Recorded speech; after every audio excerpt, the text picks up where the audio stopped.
다 함께 기도하심으로 수요 교리 공부를 시작하겠습니다. 하나님 아버지, 오늘도 저희들 부르셔서 하나님의 말씀을 통해서 기독론에 대해서 계속 공부할 수 있도록 은혜 베풀어 주신 것을 감사합니다. 그리스도의 인성과 그리스도의 신성을 함께 공부하고자 합니다.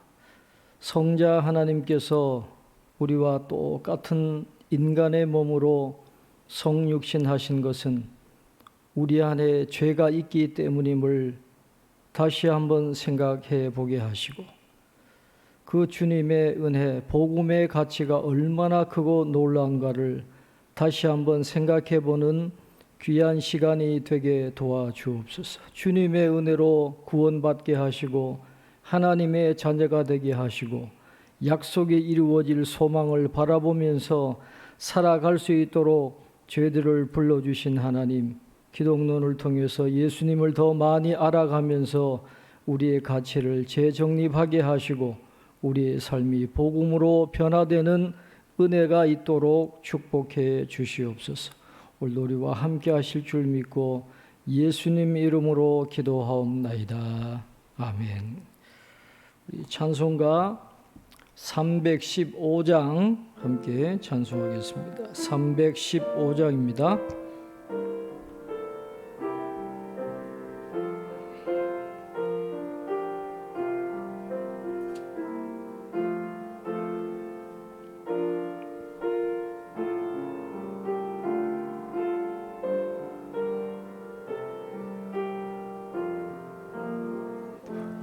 내 주 되신 주를 참 사랑하고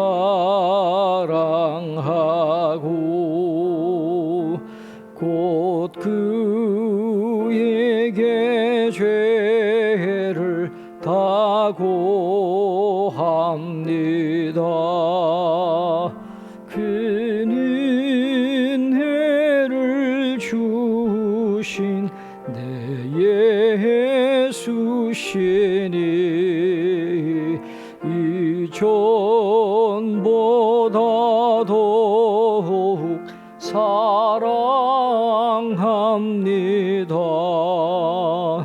주 날 사랑하사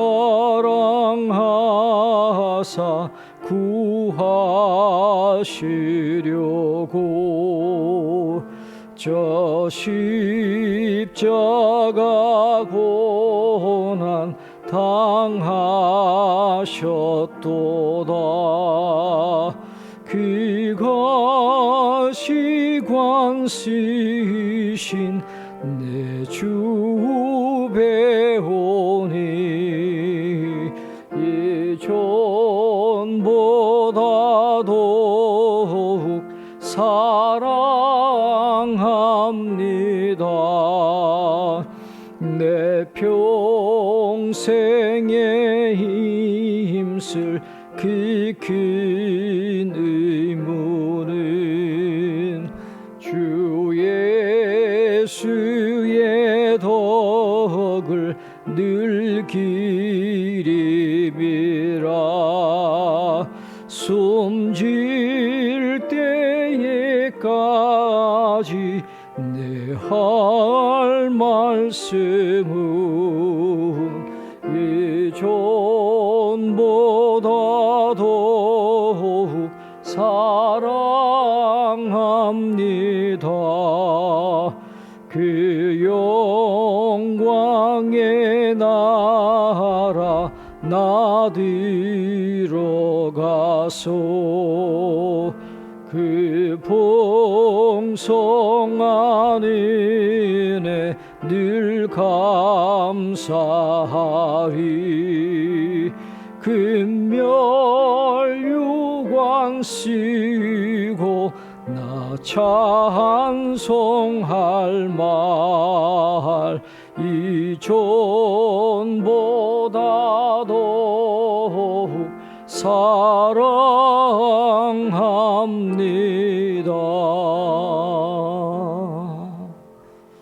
아멘. 오늘은 기독론 1번 교재 8페이지 아랫부분에 있는 여섯째, 우리의 구속받은 몸의 전형이 되시기 위해서 그리스도의 완전한 인성이 필요했다. 여기서 시작하도록 하겠습니다. 지금까지 우리가 공부하고 있는 주제는 그리스도의 완전한 인성은 왜 필요한가요? 라는 큰 주제를 가지고 공부하고 있습니다. 우리가 지난 시간을 복습을 해보면, 첫째는 그리스도의 완전한 인성은 대표적 순종을 위해서 필요했다 그랬습니다. 인간을 대표하는 아담이 순종에 실패했기 때문에 또 다른 아담, 마지막 아담이 되시는 예수님이 인간을 대표해서 순종하시기 위해서 오셔야만 했다 그랬습니다. 두 번째는 대속적 희생을 위해서 인성을 입으셔야 했다 그랬습니다.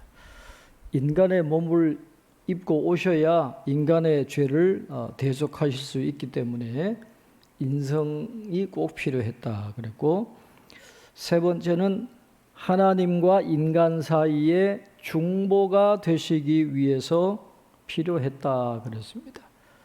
하나님께는 우리 인간을 대표하시고 또 우리 인간에게는 또 하나님을 대표하는 그 중보자가 필요한데, 그 역할을 예수님이 감당하셔야 했기 때문에 인간의 몸을 입고 오셔야만 했다라고 말씀드렸습니다. 네 번째는 하나님이 인간에게 본래 주신 피조물을 통치하는 그 목적을 이루시기 위해서 필요했다 그랬습니다.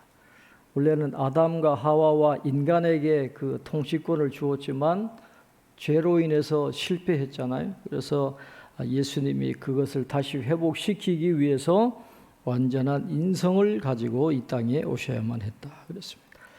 다섯 번째는 그리스도가 삶에서 우리의 모본이 되시기 위해서, 우리가 따라가야 할 그 모범을 보여주시기 위해서 인간이 되셔야만 했다, 그렇게 말씀을 드렸습니다. 오늘 여섯 번째는 우리의 구속받은 몸의 전형이 되시기 위해서 그리스도의 완전한 인성이 필요했다 그랬습니다. 그래서 예수님을 보면 우리가 앞으로 어떻게 될 것인지, 또 죽음 이후에 우리가 어떤 모습으로 살아가게 될 것인지를 예수님이 미리 보여주셨다라는 것입니다.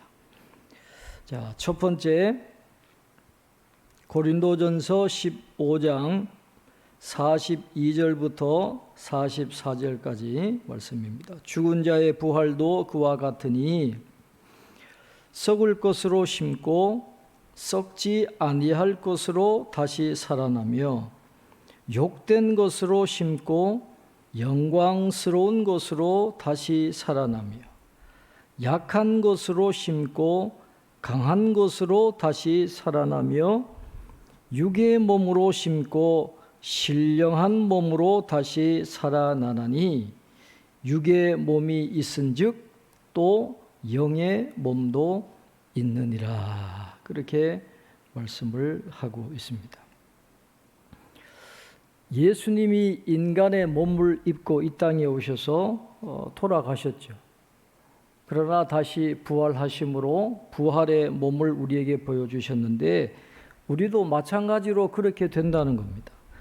썩을 몸이 썩지 아니할 몸으로 다시 살아나고, 욕된 것이 영광스러운 것으로 다시 살아나고, 약한 것이 강한 것으로, 육의 몸이 신령한 몸으로 다시 살아나는, 하나님은 우리에게 그 모든 것을 주실 수 있는 능력을 갖고 계시는 분이기 때문에 예수님의 그 몸을 우리도 똑같이 부활의 몸을 입게 된다라는 것을 말씀을 하고 있습니다.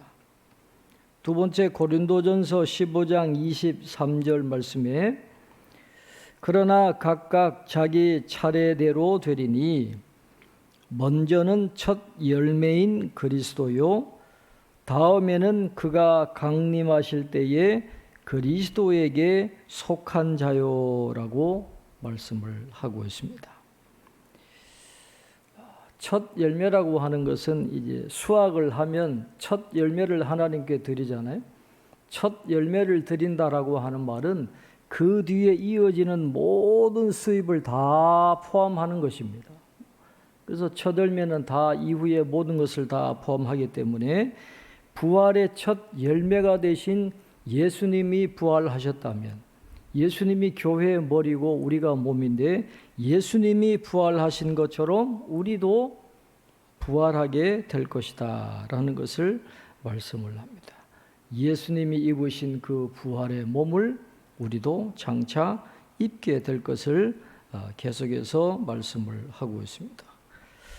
세 번째, 고린도전서 15장 49절에 우리가 흙에 속한 자의 형상을 입은 것 같이 또한 하늘에 속한 이의 형상을 입으리라, 그렇게 말씀합니다. 우리가 지금은 흙에 속한 자의 형상으로 살아가고 있지만은 그러나 구속받은 몸의 전형을 보여주신 예수님처럼 우리도 언젠가는 하늘에 속한 이의 형상으로 변화되는 은혜를 누리게 될 것입니다. 네 번째, 골로새서 1장 18절에 그는 몸인 교회의 머리시라.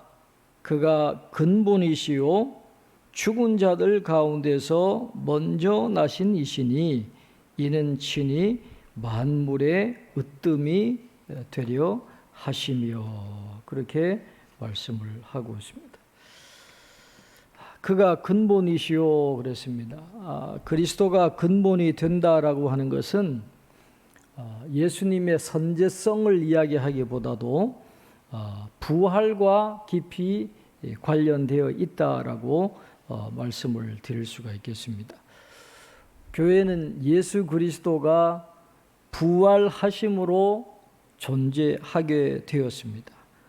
또 성도들은 죽은 자들 가운데서 먼저 살아나신 그리스도와 연합함으로써만 생명을 얻을 수 있게 되는 것이죠. 그래서 교회는 그리스도에 의존해서만, 그리스도에 근거해서만 존재하게 되기 때문에 그리스도는 교회의 근본이실 뿐만 아니라 모든 만물의 근본이 되신다라고 말씀을 하고 있습니다. 그래서 교회의 머리이신 예수님이 부활하신 것처럼 우리도 똑같이 부활의 몸을 입게 될 것을 말씀을 하고 있습니다. 그 다음 일곱 번째, 대제사장으로 우리를 동정하시기 위해서 그리스도의 완전한 인성이 필요했습니다. 자, 히브리서 2장 18절에 그가 시험을 받아 고난을 당하셨은즉 시험 받는 자들을 능히 도우실 수 있느니라 그랬습니다. 시험과 고난을 끝까지 당하신 분은 예수님밖에 없습니다. 그래서 우리 인간이 당할 수 있는 모든 고난과 시험을 다 알고 계시고 우리를 능히 도와주실 수 있는 분이 예수님이기 때문에 고난과 시험을 겪을 수밖에 없는 우리를 도와주시기 위해서 온전한 대제사장이 되시기 위해서 인간의 몸을 입고 오셔야만 했다, 그렇게 말씀하고 있습니다. 두 번째, 히브리서 4장입니다. 4장 15절로 16절에 우리에게 있는 대제사장은 우리의 연약함을 동정하지 못하실 이가 아니요 모든 일에 우리와 똑같이 시험을 받으시니로되 죄는 없으시니라.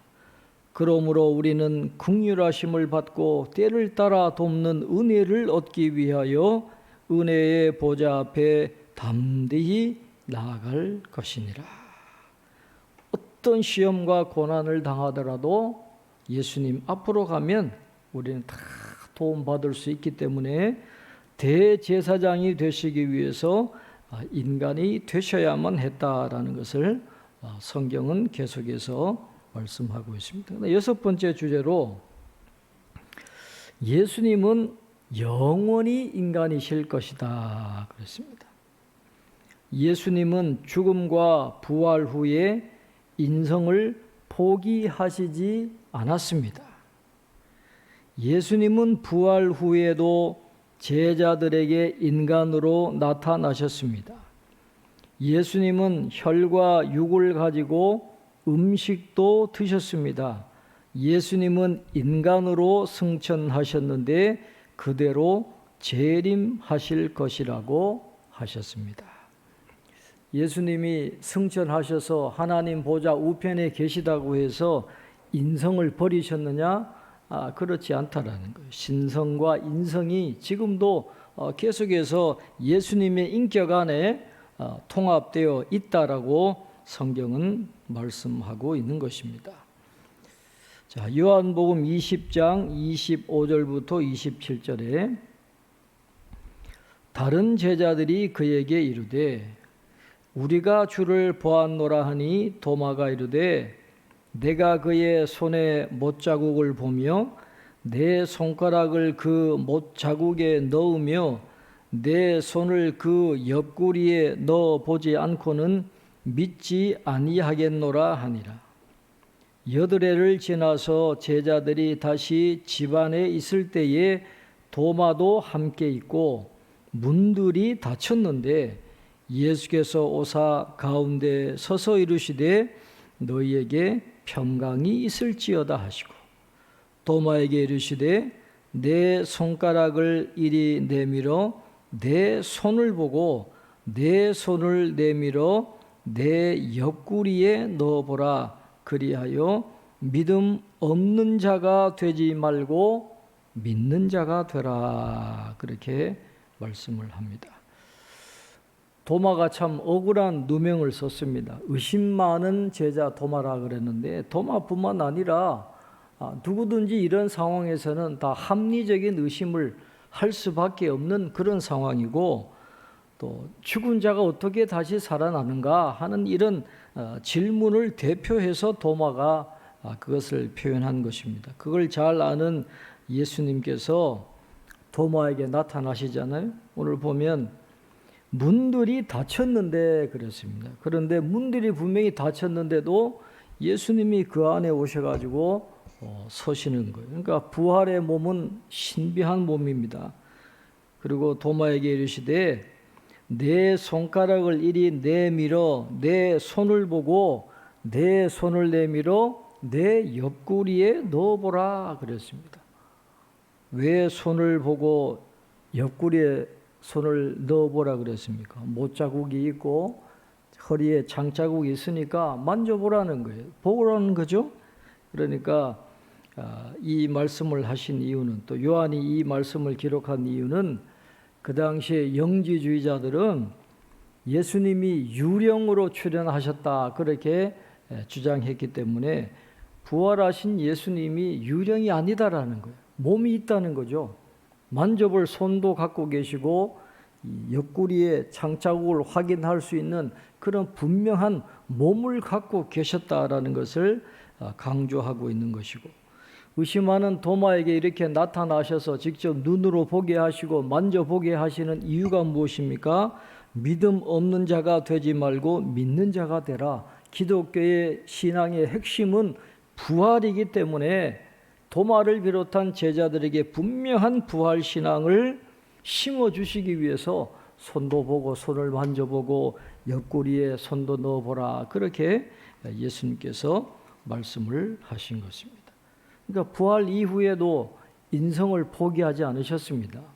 분명한 몸을 갖고 계셨다라는 것을 성경은 우리에게 가르쳐 주고 있습니다. 마찬가지로 두 번째 누가복음 24장 39절로 42절에 보면 내 손과 발을 보고 나인 줄 알라. 또 나를 만져보라. 영은 살과 뼈가 없으되 너희 보는 바와 같이 나는 있느니라. 살도 있고 뼈도 있다 그랬어요. 이 말씀을 하시고 손과 발을 보이시나 그들이 너무 기쁨으로 아직도 믿지 못하고 놀랍게 여길 때에 이르시되 여기 무슨 먹을 것이 있느냐 하시니 이에 구운 생선 한 토막을 드리니 그랬습니다. 손도 있습니다. 발도 있습니다. 살과 뼈가 있습니다. 그리고 먹을 것을 찾으시고 먹으시는 거예요. 그러니까 예수님의 부활하신 이후에 그 몸이 유령이나 환각 현상이 아니라 분명한 몸을 입고 계셨다. 인성을 포기하지 않으셨다라는 것을 성경은 가르쳐 주고 있습니다. 세 번째, 사도행전 1장 1절에 11절에 이르되 갈릴리 사람들아 어찌하여 서서 하늘을 쳐다보느냐 너희 가운데서 하늘로 올려지신 이 예수는 하늘로 가심을 본 그대로 오시리라 하였느니라. 이 제자들이 육신의 눈으로 볼 수 있게 형상을 갖고 계신 거죠. 예수님이 부활의 몸을 입고 하늘로 올라가신 것을 제자들이 다 봤습니다. 그런데 하늘로 가심을 본 그대로 오시리라. 그 몸을 그대로 갖고 오시는 거예요. 재림하실 때도. 그래서 예수님은 승천하실 때 인성을 버리고 신성만 승천하셨느냐? 그게 아니다라는 거죠. 인성과 신성이 함께 연합해서 하나님의 나라로 올라가셨다라는 것을 말씀을 합니다. 네 번째, 사도행전 7장 56절에 말하되 보라 하늘이 열리고 인자가 하나님 우편에 서신 것을 보노라 한데 그렇게 말씀을 하고 있습니다. 부활의 몸을 입은 우리도 하늘나라에서 살게 될 것을 말씀을 하고 있습니다. 다섯 번째, 사도행전 9장 5절에 대답하여 주여 누구시니까 이르시되 나는 내가 박해하는 예수라. 이 다메섹 도상으로 기독교인들을 잡으려 가던 사울에게 부활하신 예수님이 나타나신 거죠.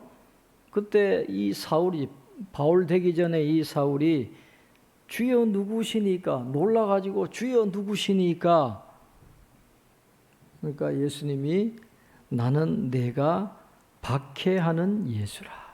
여기서 주목해야 될 게 뭐냐 하면 이 말이 통하는 거예요. 그 말을 바울이 알아들었다라는 것입니다. 그러니까 이 부활하신 예수님, 하늘에 계시는 이 예수님께서 세상에서 사역하실 때와 동일한 언어 습관을 가지고 바울과 대화하셨다라는 거예요. 그래서 여기서 중요한 건 예수님이 부활하신 후에 인성을 버리셨느냐? 그렇지 않다라는 거예요. 부활의 몸을 갖고 계시고 동일한 언어 습관으로 이 인간과 대화하시는 인성을 갖고 계셨다라는 것을 사도행전 9장 5절은 우리에게 가르쳐 주고 있습니다. 고린도전서 9장 1절에 내가 자유인이 아니냐 사도가 아니냐 예수 우리 주를 보지 못하였느냐 주 안에서 행한 나의 일이 너희가 아니냐. 사도 바울이 자신의 이 사도권을 주장하면서 자기가 부활하신 예수님을 봤다라는 거예요. 다른 12제자처럼 살아계신 예수님을 본 건 아니지만 아까 말씀드린 사도행전 9장 5절에 예수님과 대화하면서 그 부활하신 주님을 분명히 만났기 때문에 자신의 사도권을 의심하지 않는 거죠. 그래서 자신의 사도권을 주장하고 있는 그런 장면입니다. 일곱 번째 고린도전서 15장 8절에 맨 나중에 만삭되지 못하여 난 자 같은 내게도 보이셨느니라. 8번째, 요한계시록 1장 13절부터 17절까지. 촛대 사이에 인자 같은 이가 발에 끌리는 옷을 입고 가슴에 금띠를 띠고 그의 머리와 털의 희기가 흰 양털 같고 눈 같으며 그의 눈은 불꽃 같고 그의 발은 풀무불에 단련한 빛난 주석 같고 그의 음성은 많은 물소리와 같으며 그의 오른손에 7별이 있고 그의 입에서 좌우에 날선 검이 나오고 그 얼굴은 해가 힘있게 비치는 것 같더라. 내가 볼 때에 그의 발 앞에 엎드려져 죽은 자 같이 되매 그가 오른손을 내게 얹고 이르시되 두려워하지 말라. 나는 처음이요 마지막이니라고 말씀합니다. 사도 요한이 예수님을 만난 모습을 이야기하는 것이죠. 예수님은 신성을 갖고 계시기 때문에 형언할 수 없는 그런 위대한 모습을 사도 요한에게 보여주셨습니다. 흰 양털 같고 눈 같고 눈이 불꽃 같고 인간과는 비교조차 할 수 없는 그런 신성을 가지신 예수님인데 17절에 뭐라 그랬습니까? 그가 오른손을 내게 얹었다 그랬어요. 몸이 있는 것처럼 오른손을 내게 얹었다. 예수님은 인성을 포기하지 않으셨다. 버리지 않으셨다는 거예요. 인성을 지금도 갖고 계신다라는 거예요. 9번째, 마태복음 26장 29절에 그러나 너희에게 이르노니 내가 포도나무에서 난 것을 이제부터 내 아버지의 나라에서 새 것으로 너희와 함께 마시는 날까지 마시지 아니하리라 하시니라. 하나님의 나라에 가면 주님의 제자들과 함께 마시는 예수님의 모습을 보게 될 것입니다. 부활하신 예수님께서 먹을 것이 없느냐, 먹을 것을 찾으신 것처럼 우리가 함께 먹고 마시는 그날이 분명히 오게 된다는 것이죠. 자, 10번째, 요한계시록 19장 9절에 천사가 내게 말하기를 기록하라.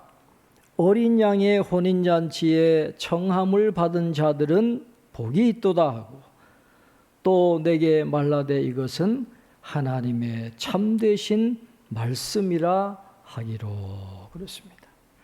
어린 양의 혼인잔치가 있을 것입니다. 잔치는 뭡니까? 먹고 마시고 즐기는 거잖아요. 부활한 우리의 몸도 먹고 마시고 즐기는 잔치를 즐길 수 있는 그런 몸이 될 것이다 라는 것을 우리에게 말씀을 하고 있습니다. 또 한 가지 우리가 꼭 기억해야 될 것은 우리의 궁극적인 소망이 뭡니까? 바로 어린 양의 혼인잔치에 참여하게 된다는 것이 우리의 궁극적인 소망이 되어야 한다라는 것입니다. 이게 왜 중요합니까? 이 어린 양의 혼인잔치를 바라보게 되면 우리가 위로를 받을 수 있어요. 지금 이 세상의 삶이 전부가 아니다라는 것입니다. 이 세상이 전부라고 한다면 실망도 되고 낙심도 되고 좌절도 되고 절망할 수밖에 없죠. 그러나 이 세상의 삶이 전부가 아니라는 거예요. 또 다른 삶이 우리에게 준비되어 있기 때문에 어린 양의 혼인잔치가 준비되어 있기 때문에 우리를 짓누르고 있는 그런 무겁고 고통스러운 것들이 다 사라지고 평강과 의의 왕이 영원히 다스리는 더 이상 고통이 없는 그곳이 우리에게 준비되어 있다라고 하는 이 사실, 현재의 고난은 잠깐이라는 것을 우리가 알기 때문에 위로를 받을 수가 있게 되는 것입니다. 그리고 이 어린 양의 혼인잔치가 우리의 소망이 된다고 한다면 이 땅을 살아가는 우리의 가치가 바로 잡히게 된다라는 것입니다. 여러분 지금 하나님 보좌 앞에 있는 성도들을 한번 상상을 해 보시기 바랍니다. 여러분 그 성도들이 하나님 앞에서 내가 과거에 큰 집을 샀습니다. 물질적으로 돈을 많이 벌었습니다. 높은 자리에 올라갔습니다. 여러분, 그런 것들을 지금 하나님 앞에서 자랑하고 있을까요? 그렇지 않은 거예요. 그들은 그들을 구원하시고 약속하신 것을 이루어 주신 그 구속주 되시는 예수 그리스도와 우리를 구원해 주신 하나님의 은혜를 찬송할 것이기 때문에 우리가 이 어린 양의 혼인 잔치를 소망하면서 우리가 어디에 초점을 두어야 되겠느냐, 어디에 가치를 두어야 되겠느냐 하는 것을 우리가 다시 한번 생각을 해 보게 되는 것입니다. 예수님은 인성을 갖고 계셨고 지금도 갖고 계시다라는 것을 우리가 기억할 필요가 있습니다. 자, 그 다음에 이제 기독론 2번으로 넘어가도록 하겠습니다. 자, 기독론 두 번째 교재를 우리가 같이 나누겠습니다. 자, 그리스도의 인격, 두 번째 그리스도의 신성, 그리스도의 인성을 배웠기 때문에 우리가 그리스도의 신성을 잘 배워야 됩니다. 여러분, 지금 신천지가 또 포교 활동도 열심히 하고 교회에 해악을 끼치는데, 그 신천지가 주장하는 교리 중에 영육합일교리라는 게 있어요. 예수님의 영이 인간 이만희에게 임했기 때문에 이만희가 죄림주라는 것입니다. 참, 그런 기가 막힌 그런 주장을 하게 되는데, 그런 엉터리 주장에 미혹되지 않으려면 성경을 제대로 알고 제대로 믿어야 되는 것이죠. 그래서 그리스도의 인성과 그리스도의 신성을 우리가 잘 배울 필요가 있습니다. 자, 그리스도의 신성.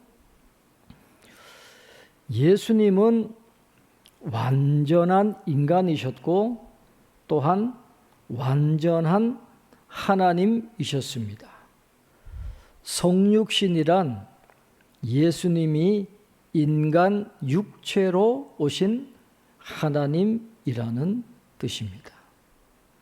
예수님은 인성도 갖고 계셨지만 신성도 또한 갖고 계신 분이다라는 것입니다. 첫 번째, 성경의 직접적인 주장, 예수님이 신성을 갖고 계시다라는 것을 성경이 직접적으로 주장하는 것들을 한번 살펴보겠습니다. 첫째, 그리스도를 하나님, 헬라어로 하나님을 테오스, 세우스 그렇게 이야기합니다. 헬라어로 테오스 하면 하나님이에요.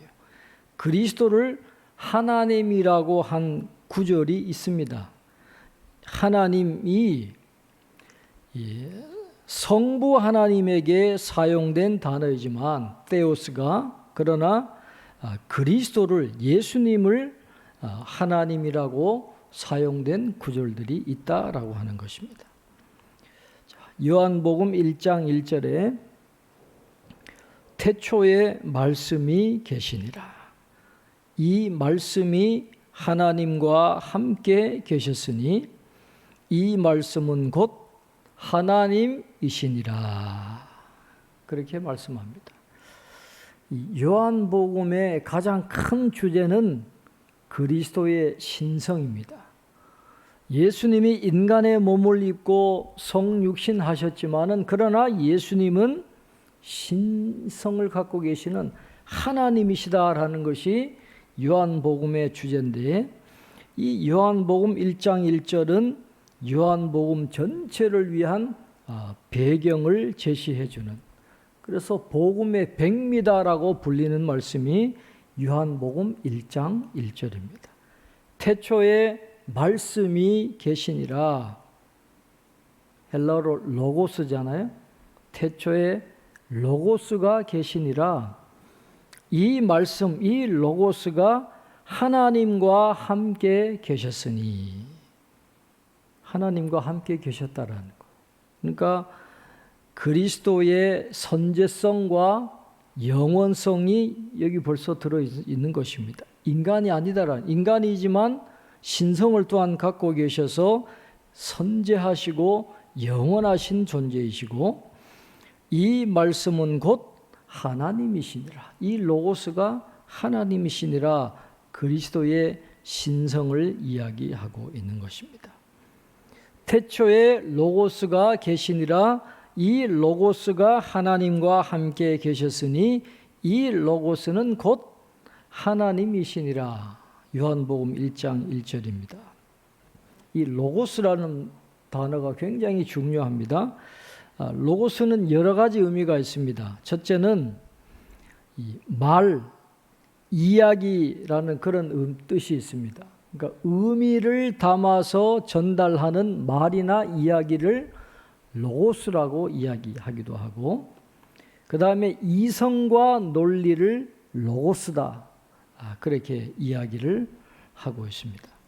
세 번째는 우주의 질서, 이 우주의 근본 질서나 법칙을 이야기할 때 로고스다, 그렇게 이야기를 하고 있습니다. 이 헬라 철학의 중요한 개념인 로고스를 기독교 신학자들이 갖고 와가지고 이 로고스를 누구라고 이야기합니까? 신이신 예수님이 바로 이 로고스다, 그렇게 이야기를 하고 있는 것입니다. 그래서 이 세계는 로고스가 작용함으로써 시작이 되어서 그 로고스의 작용으로 세계가 지속되고 있는데, 그 로고스가 누굽니까? 바로 예수 그리스도다. 그래서 예수님은 인간의 몸을 입고 이 땅에 오셨지만 또한 신성을 갖고 계신 분이다라는 것을 요한복음 1장 1절은 우리에게 분명하게 가르쳐 주고 있습니다. 자, 그다음 두 번째, 요한복음 1장 18절에 본래 하나님을 본 사람이 없으되 아버지 품속에 있는 독생하신 하나님이 나타내셨느니라, 그렇게 말씀해요. 자, 어떤 분은 본래 하나님을 본 사람이 없으되 아버지 품속에 있는 독생하신 하나님이, 그 뒤에 이런 말을 집어넣습니다. 친히 오심으로써 영이신 하나님을 나타내셨느니라. 아버지 품속에 있는 독생하신 하나님이 괄호 열고 친히 오심으로써 영이신 하나님을 나타내셨느니라, 그렇게 표현을 하고 있습니다. 아버지 품속에 있다, 이건 아버지의 가슴 안에 있다는 것인데, 이 사랑과 친밀함을 나타내는 이 고대의 은유법입니다. 그만큼 하나님, 성부 하나님과 이 성자 하나님의 그 사랑과 친밀감이 굉장히 가깝다라는 것을 표현하고 있는 것인데, 그 표현을 그대로 빌려와 가지고 아버지 품속에 있는 독생하신 하나님이 나타내셨느니라, 성자 예수님이 나타내셨느니라 하는 말은, 이 RSV 영어 성경을 보면 하나님을 알게 하셨다라고 번역할 수 있는데, 문자대로 하면 하나님을 설명하셨다, 그렇게 되어 있어요. 성자 예수님이 성부 하나님을 설명해 주셨다 하는 그런 뜻입니다. 여러분, 인간이 어떻게 하나님을 설명할 수 있겠습니까? 유한은 무한을 이해할 수 없다 하는 그런 말이 있거든요. 연약한 인간은 하나님을 알 수 없어요. 하나님을 어떻게 완전하게 설명할 수 있습니까? 하나님을 어떻게 온전하게 드러낼 수 있겠어요? 그러니까 하나님을 나타내시고 하나님을 알게 하시고 하나님을 설명해 주시는 분은 성자 예수님, 성자 하나님이시다라는 것을 이야기하면서 예수님은 신성을 갖고 계셨다라고 그렇게 말씀을 하고 있는 것입니다. 세 번째, 요한복음 20장 28절에 도마가 대답하여 이르되 나의 주님이시요 나의 하나님이시니이다 그랬어요. 부활하신 주님을 도마가 만났잖아요. 만져보라 그랬지만 성경은 도마가 예수님의 손을 만졌는지 허리에 장자국에 손을 넣었는지는 분명하게 이야기는 하지 않습니다. 만졌는지 안 만졌는지 모르지만 그러나 눈앞에 예수님을 보면서 분명하게 도마가 깨달은 것이에요. 나의 주님이시요 나의 하나님이시니이다. 아까 요한복음의 가장 큰 주제가 그리스도의 신성이라 그랬잖아요. 그 예수님의 신성을 나타내는 절정이 어디냐 하면 바로 이 도마의 고백에 있어요. 요한복음 20장 28절 도마가 대답하여 이르되 나의 주님이시요 나의 하나님이시니이다. 예수님의 신성을 이 도마의 고백을 통해서 절정으로 선포를 하는 겁니다. 그러니까 이 부활하신 예수님을 의심하던 도마가 부활하신 주님을 만나 뵙고 나의 주님이시요 나의 하나님이십니다. 이 고백을 하고서는 완전히 변화가 됩니다. 그래서 저 인도에 가서 복음 전하다가 순교까지 하는 신실한 제자가 되는 것을 우리가 확인해 보게 되는 것이죠.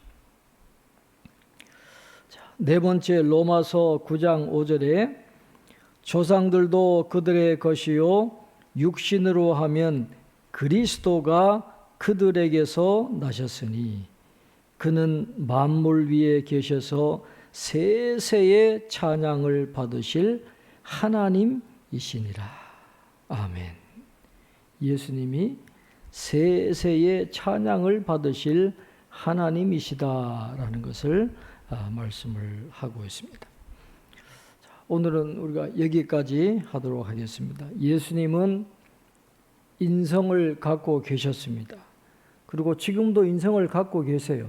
그리고 예수님은 인성뿐만 아니라 신성을 갖고 계시는 분이기 때문에 우리가 이제 다음 주부터 그리스도의 신성, 예수님이 갖고 계시는 신성에 대해서 우리가 다 새롭게 공부해 나가도록 하겠습니다.